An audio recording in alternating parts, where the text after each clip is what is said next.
அவர் பரிசுத்த ஸ்தலத்திலிருந்து உமக்கு ஒத்தாசை அனுப்பி சீயோனிலிருந்து உம்மை ஆதரிப்பாராக என்று சொல்லப்பட்ட வார்த்தைக்காக எங்கள் தேவாதி தேவனுக்கு மகிமை உண்டாகட்டும்.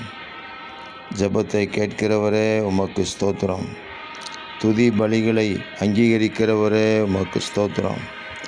பரிசுத்த ஸ்தலத்திலிருந்து ஒத்தாசை அனுப்புகிறவரே உமக்கு ஸ்தோத்திரம். சீயோனிலிருந்து எங்களை வழி நடத்துகிறவரே உங்களுக்கு ஸ்தோத்திரம். கர்த்தர் சீயோனிலிருந்து உன்னை ஆசீர்வதிப்பார்.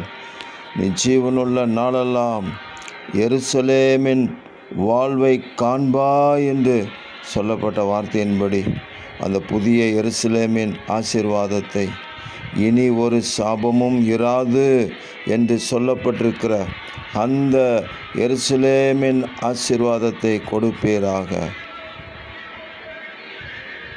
தேவரீர் அப்படி நடத்துகிறதற்காக உங்களுக்கு ஸ்தோத்திரம்.